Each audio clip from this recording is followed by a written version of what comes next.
Hello everybody, greetings to you and welcome to the County Seat. I'm your host, Chad Booth. This is the show about local government, not local politics. Our topic today is coal. It has become the dark evil fuel, or the dark side of Utah's energy picture. But is it really? That will be our topic today. We thought we would start by letting you see a coal-fired power plant from the outside and from the inside to see how it really works. This is the 5th largest coal-fired power plant in the American West. It generates 1,800 megawatts, or enough power to serve 1.5 million homes 24 hours a day, 7 days a week. It's the Intermountain Power Project's generating plant. We know it as IPP near Delta, Utah. It's owned by the Intermountain Power Agency, a consortium of cities that includes Los Angeles. The plant burns Utah coal, but almost none of the power it generates stays in Utah. Over the history of the project, IPP has used almost consistently all Utah coal to generate electricity that is used over 98% by 6 municipal power companies in Southern California. While the power is exported, the jobs are not. These are good jobs. The 485 jobs here at the plant include engineers, plant operators, folks in every aspect of supporting the plant, and these are good paying jobs that are the kind of jobs you want to be developing in any place in your state, but particularly in an area like rural Utah. While the negative environmental impacts of coal extraction and its use in generating electricity are well documented and debated, coal does have some advantages. Coal runs all day, all night, not intermittently like some other sources that are out there. It's also very economical, and the environmental aspects of coal can be dealt with. In the 1980s, when the IPP plant was originally built, investments were made in emission controls that capture particulate matter and remove sulfur from emissions. And as a result, this is one of the cleanest coal-fueled generating stations of this size that you will find anywhere in the country. Interestingly enough, not all the power that goes down the IPP transmission lines comes from coal. Some comes from renewable energy. So for instance, the IPP transmission lines are now being used to transmit large amounts of wind power that is being generated at wind farms in southwestern Utah. That wind energy is delivered to the Intermountain site and then taken down the high voltage line to Southern California, and that's been responsible. I think we're wheeling up to about 400 megawatts of wind power now, so it's a significant contribution of using renewables at this site in addition to the traditional coal-fueled electricity. Wind power and coal power working together. Now that's something new. For the County Seat, I'm Terry Wood. Thanks, Terry. So there you have a picture of what it's like inside a coal-fired power plant. Now we'll take a look at the discussion about coal when we come back from our break. We'll join our panel and get to work on it. Along Interstate 70 and Highway 89 is an area that is rich with high mountain peaks, vast forests, lakes, streams, historical sites, and a climate that is perfect for outdoor adventure no matter what the season. Join us in Salina for the 10th anniversary of the Blast from the Past car show, July 26th and 27th. Come see hundreds of classic cars in top condition for a weekend of fun, food, and friendship. In the center of it all, Sevier County. Juab County presents the 11th annual Juab County Fair Demolition Derby, August 10th in Nephi. Watch as over 100 drivers from all over the West battle to claim their share of over $30,000 in prize money and be crowned the 2013 champion. Get to Nephi for a great night of entertainment. Tickets are available now at JuabCountyFair.com. All seating is reserved. Purchase your tickets now while they're still available. Don't miss all the car-crashing action, August 10th in Nephi. Remember, at the Juab County Fair Demolition Derby, we don't restore them, we destroy them!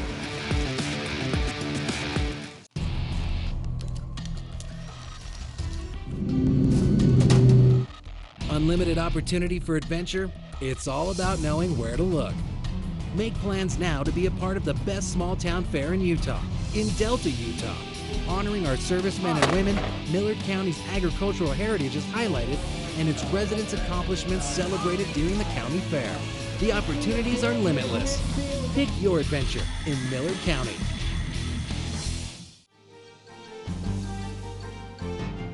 Welcome back to the county seat. We are going to move into a discussion about energy and coal in particular here in the state of Utah. We have Mark Compton, who's the president of the Utah Mining Association. We have Gibson Peters from the Governor's Office of Energy Development, and the one county that bears the name, Carbon County Commissioner John Jones. Thank you all for joining us. Thank you. And John, I really like the ties. You always bring such nice patriotic ties to these shows. Thank you. Yeah, if you're going to have to wear one, yeah. That's right. Hey, I would like to start this conversation and relate to you something that I did prior to this program. I live in a neighborhood people walk a lot. And the other night I took a minute and just asked my neighbors as they walked by a very broad spectrum what they thought of coal and to describe what they thought a coal plant was about. They didn't have a very accurate picture. So I thought it would be very wise to start this conversation talking about the misperceptions of coal, particularly as it deals with the environment, because that seems to be the big key. I think there's been a misconception since the 1970s. You know, it was about 1970 that we started looking at air quality, and since that time we've cut pollution from power plants by about 70%. So I think really coal-fired power plants across the nation are running much cleaner than people believe. Absolutely. So. And if you ever visit a coal-fired power, it's amazing. Half of the plant is generating power, and the other half of the plant is cleaning up the gases from that generation. So the amount of investment that goes into those coal plants just to clean up and mitigate the environmental impacts is really impressive, and they can do great work. Well, and you know, John mentioned the fact that we have reduced emissions by about 70% since 1970. That at the same time that coal use for electricity generation has nearly tripled. So, you know, the technological advances that have been made already are quite impressive. You know, just a couple of years ago, we had a local elected official, not to mention any names, bring some people down from Salt Lake. They were people who had a misunderstanding. They kind of thought that the power plants in Carbon County were causing the pollution in the Salt Lake Valley. And it was amazing to see their response after they had toured that plant in Huntington Canyon, because to stand there at that plant and be able to see for 70 miles and realize that maybe some of the pollution problems might be things that you're doing yourself rather than the coal. I mean, it really is an eye-opener to see that. So, and not only that, but I believe it's the Huntington plant. They have water to cool the plants, but then they take that water, irrigate the fields, and then use that irrigation fields to help cover the waste that comes off of the coal. So it's almost like a closed loop that goes on, and they really do a great job mitigating the environmental impacts, not only air, but also water and the fuel, the ash. Mm-hmm. That's true. It would sound, if you listen to the president talk, as if coal is in a terrible state and he is at a point where he's going to get tough. And I find it very hard, because I've driven by all of the power plants in Utah. I've even the ones that one that sits way out there south of Vernal. I have never seen anything that looked gray coming out of a stack, and they've all been under power. So is the president talking about the same power plants, or are there different ones? Are we cleaner than the national average, or are we just average? I think that we're cleaner than most other countries, for sure. And I think that there's a great misconception. I think that there's a portion of that pollution that comes out of our energy production across this nation. It's like a pimple on the back of a camel compared to what the pollution problem is worldwide. And we all live in that same airshed. So whenever we look at doing away with coal in the United States as an energy producer, a cheap energy producer that allows us to compete in foreign markets, and send that coal to other countries where we live in the same airshed, I think there's just kind of I don't know, it doesn't make a whole lot of sense to me. Yeah, I mean, any kind of carbon plan has to include those countries that are emitting the most carbon emissions, and those that are going to be emitting the most carbon emissions in the future. And with the growing economies in Asia right now, their demand for power is insatiable, and coal is going to play a large role in that. And so to develop a plan that applies only to the U.S. does nothing for greenhouse gas emissions worldwide, and it only hurts the U.S. From a competitive advantage. I'd like to throw this in too. You know, we elect and send out to Washington, D.C. about 535 congressmen and senators to debate the issues and come up with the best possible plan to help us get through these situations. And here we have one guy or one small group of people making those decisions. It's unfortunate that this will not be debated on the floor of the House so that we can come up with a solution nationwide. It affects everybody nationwide. And I just think that we'd have a better solution to the problem if everybody had a chance to voice their opinion in that debate. Well, I'd like to talk about, with you, Gibson, a little bit about sequestration. Obviously, we're not talking about political sequestration. We're talking about CO2. You know, that seems to be the big key.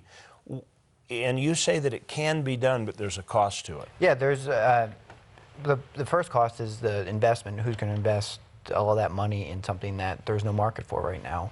But even when you do capture that carbon, there's a cost to, there's a parasitic load on the power plant of 20 to 30% just to capture that carbon. So if you think about it, not doing anything else, not sequestering that carbon, doing anything else with that carbon, your energy just went up 20 to 30%, capturing that carbon itself. Now, did you say there might be an outlet for an oil production?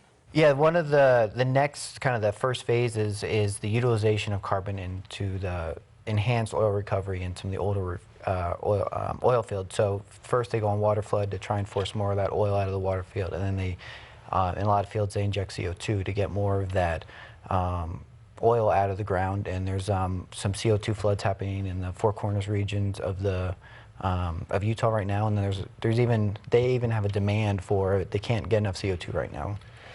Nationwide, I've seen studies that say it would up our stranded oil production. That's oil that's left in the ground by 35%. So that's going to drop the cost of energy across this nation. And whenever we talk 20 to 30%, that's a small price to pay. If you look at wind and solar energy, you're looking at 18 to 22 cents per kilowatt. Currently, average across the United States, I think we're paying about 9, right?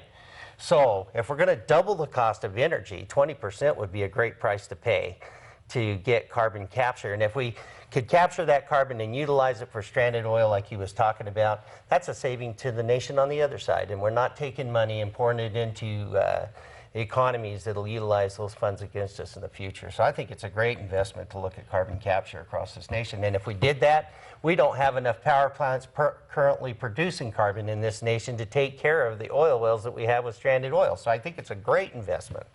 Affordable electricity is the driver for economic development, both in Utah and this country. So it's critical that we have that affordable, abundant power that coal provides. So. All right, very good. I want to set up a couple of questions for things we're going to talk about when we come back. We'll take a break. I would first off like to address, is coal the biggest CO2 emitter in this country? And then I would like to shift gears and address the impacts on economies. And so those would be the two topics that we cover on the county seat. We will be right back with this commercial break.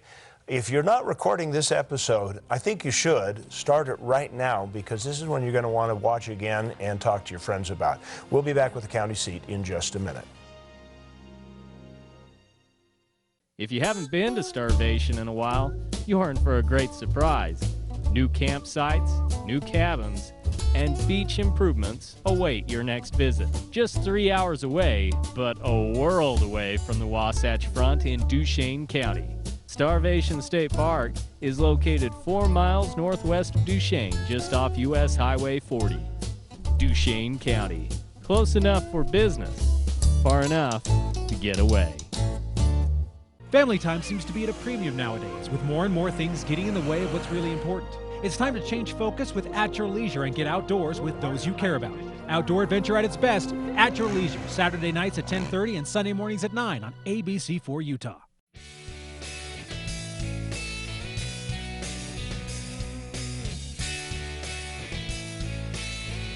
Bryce Valley ATV UTV Jamboree here in Panguitch has been a great place to come, a great place to bring your family. The town is so welcoming to all of us that come here. It's probably one of the best jamborees I've been to.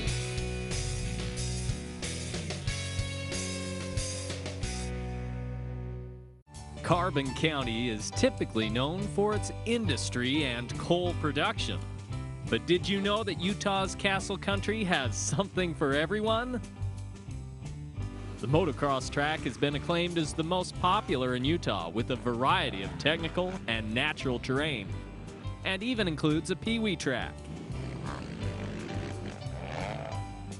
Visit castlecountry.com for more information.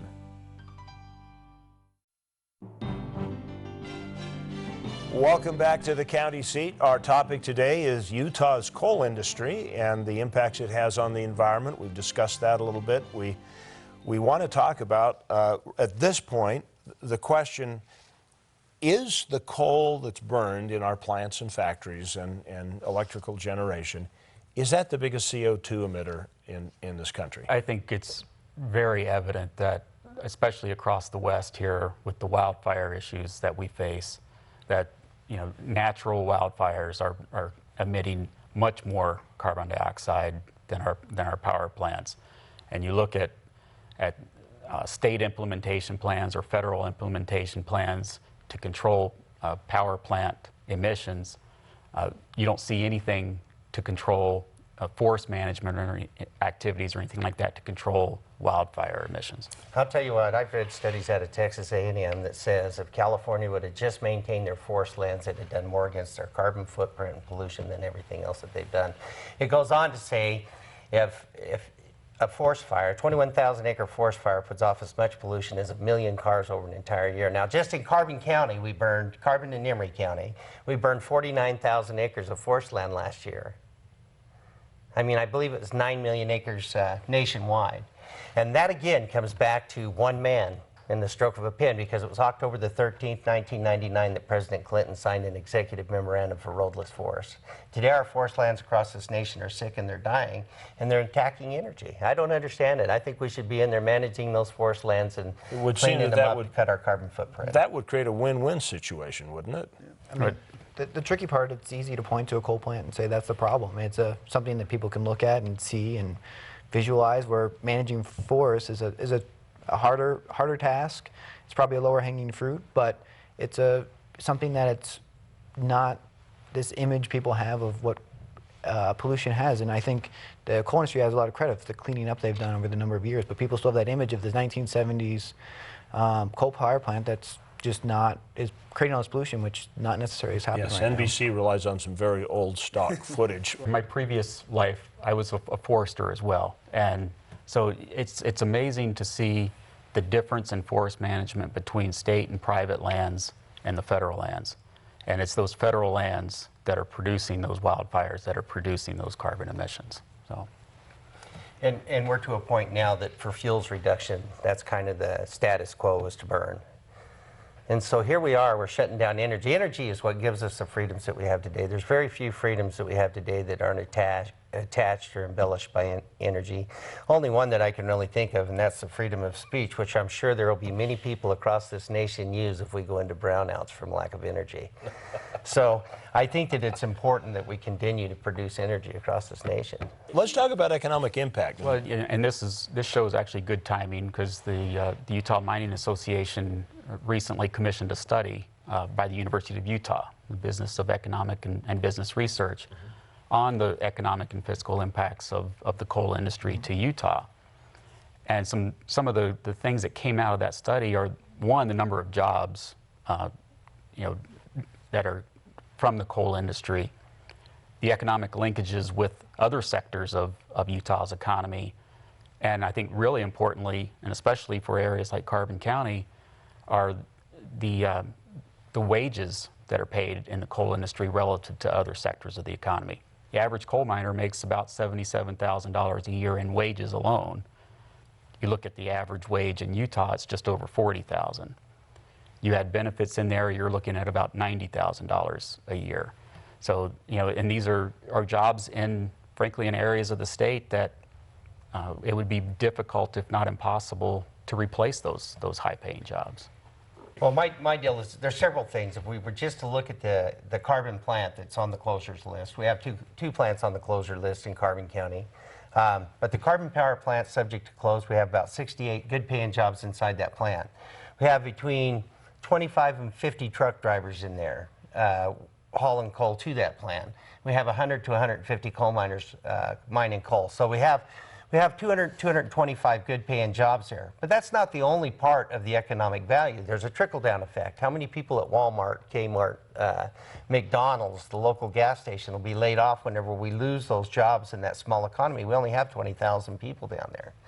And then there's a centrally assessed tax issue. Now we lose this chunk of centrally assessed tax money that's coming in off that power plant. The constituents that are left in that county, left saying the ones that may stay after those jobs had gone, are the ones that'll pick up the tab. Do the annotated code of 1953, that centrally assessed tax slides right on to the local taxpayers, the homeowners.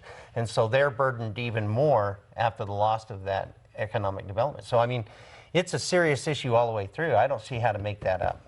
This isn't an issue isolated to Carbon County. It's in Emery County, it's in Sevier County, it's in Millard County. So there's a large chunk of rural Utah that's really affected by this property tax and the revenue that coal mining and the jobs and the facilities bring to the county. Excellent. And this leads us to a break. We'll be back. When we come back, we'll turn our eye to the future and see what some of the potential solutions are and where these gentlemen think the industry ought to go. We'll be back with County Seat in just a second. Sometimes you need to go out in search of adventure.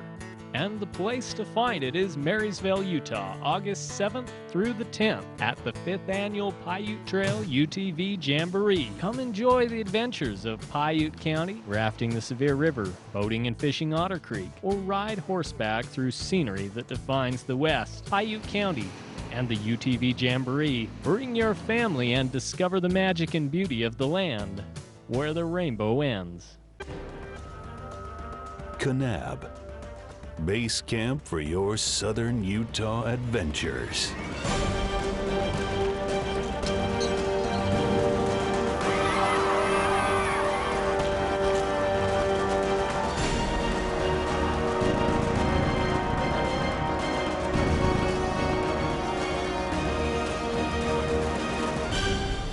You belong in Kanab.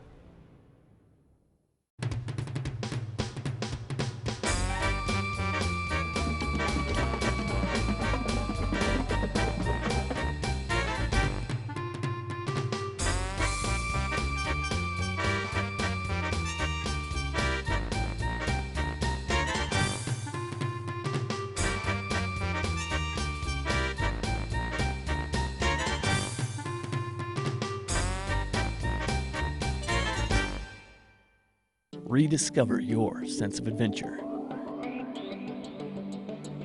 Welcome to San Juan County. Discover the past. A change of place.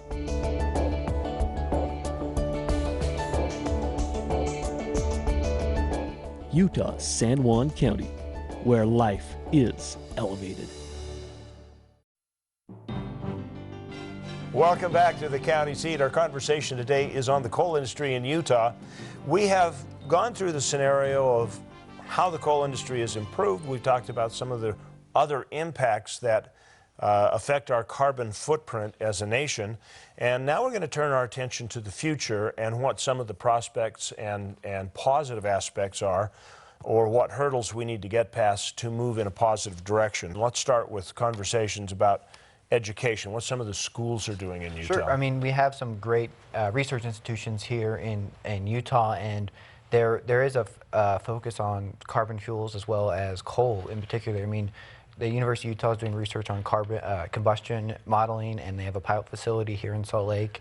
The BYU is focused on carbon capture. The U also has a carbon management program, and it's within the Energy and Geoscience Institute, as well as USU is working at processing and reusing coal fines into metallurgical coke, which is a higher value product of coke. So it's another way that coal can be reused and create an economic benefit. So there's a lot of great things going on in coal in the research facilities, and it doesn't get talked about a lot, but there is some opportunity moving forward, not to mention the carbon utilization for oil recovery. I had the opportunity to look at that coke plant yesterday down there. It's actually a carbon Carbon County. It's up to the old WeTech buildings. Very impressive setup. And I think that that's the future. We're going to continue to manipulate the coal market, and coal's going to continue to be a part of the economy. There's no way around it. I mean, and you got to realize about 80% of the coal in the world rests here in the United States. Here we have this commodity. Do we really want to walk away from the commodity, or do we want to learn how to utilize it in the best possible ways? I think it's just important that we make investments into the future of coal because it's such a huge energy source for the future. Isn't it more efficient to burn coal as far as dollar per kilowatt than any other energy source? Coal has historically been the lowest cost energy producer per million BTU. Traditionally, it's been about a quarter of the price of petroleum or natural gas. Now, natural gas prices right now are very low, but natural gas prices are also much more volatile than coal prices historically. So I mean, I think, from a big picture perspective, we're going to be burning more coal in the future, not less, to meet our world energy demands. That certainly doesn't sound like what I hear from the president or Washington. Sounds like it's just the opposite. I think reality will dictate the fact that we will be burning more coal, because we really need that all of the above energy approach. You hear that from the president, but then you never hear coal as part of that. I heard something just recently I thought was very profound, is instead of using the phrase all of the above, is we need to use everything, everywhere, all the time to meet our energy demands. That means a truly diversified energy portfolio. Coal has to be part of that mix. Let's talk for just a second about the quality of Utah coal, because if coal's going to be part of the future, there's something special about the coal in this state, is there not? Yeah, the Utah coal is a higher value and has a lot of the lower impurities. So if you compare it to Wyoming coal, it's a better quality. It has more energy per ton. So it's better to be used in the power plants, or if you want to ship it overseas, you have to ship less overseas. So Utah, in that aspect, has some definitely advantages and benefits associated with the coal because it's a higher quality. Not to leave out low sulfur. And if you remember back in the 80s, we lost a lot of businesses, large manufacturing businesses, steel mills and things like that due to the sulfur. I mean, they wanted us to take 3% of the sulfur out of our coal. Utah lost a lot of contracts across the state because we were unable to do that, and we lost some coal contracts and jobs and things like that then. And then they realized that they could mix our coal with Eastern coal and do exactly what the nation wanted, and so it was great for us. But I think that our coal is very clean, high BTU coal, hard to come by. So we have a great future in the coal industry.